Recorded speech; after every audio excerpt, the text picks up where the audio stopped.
Elections in ancient Rome were more similar to those from our time than you might think. Maybe this is just another proof that we live in a world inherited from the Romans. Like modern electorates, citizens in ancient Rome actively participated in the political process. They campaigned vigorously, adorned buildings with electoral posters, and, not unlike today, even engaged in the use of bribes, demagoguery, and political influence to support their candidates. And you might even say that they actually invented all that. Let's take the word candidate, for example. The Romans gave it to us. It comes from the Latin word candida, which is the color of the toga that was supposed to be worn by the citizens when running for public office. Toga candida meant pure white toga. In ancient Rome, the pinnacle of a political career was the coveted position of consul.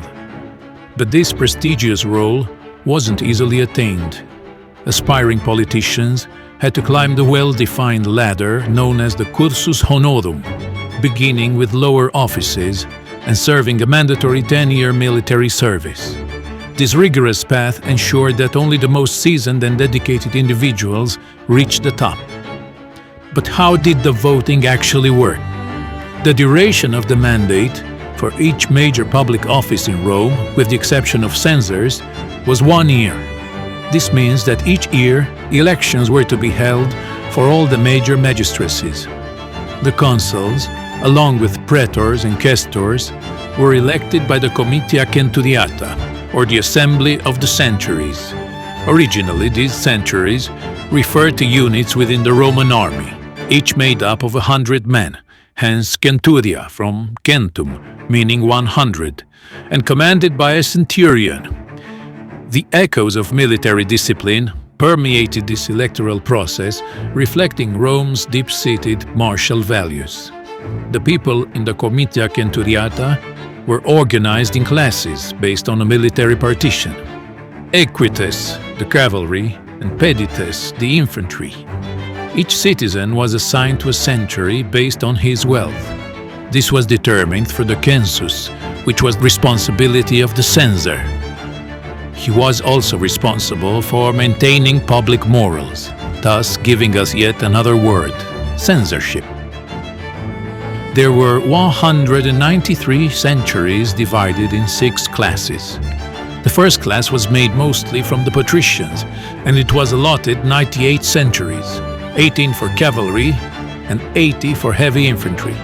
The next 4 classes were composed from the middle and small landowners, which were allotted 90 centuries, 40 for heavy infantry and 50 for light infantry. The last class was composed of the poor, which were allotted 5 centuries.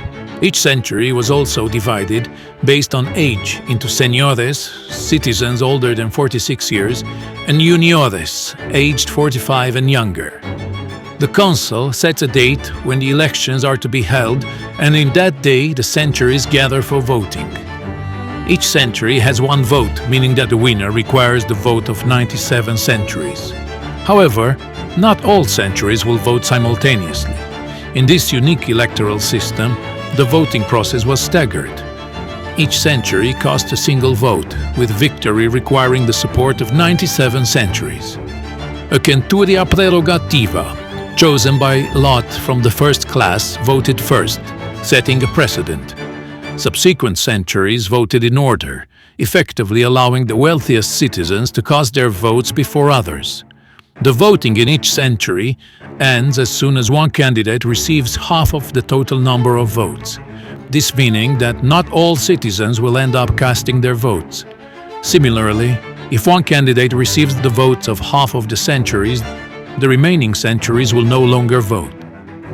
Given that the centuries from the first class voted first and that they had 98 of the votes, in theory a candidate could be elected by the wealthiest class without the other casting their votes. Thus, it seems that the electoral process was disproportionately benefiting the rich. However, the practice shows that things were a lot more complicated than that.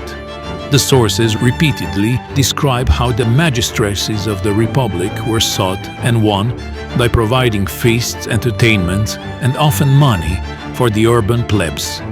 The very multiplication of laws against bribery in the late Republic shows that bribery was more and more frequent and difficult to prevent.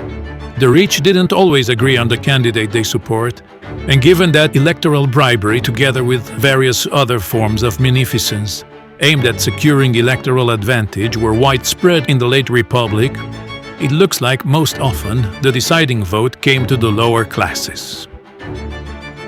Like nowadays, in Rome it wasn't enough to be rich and powerful to influence the election's outcome.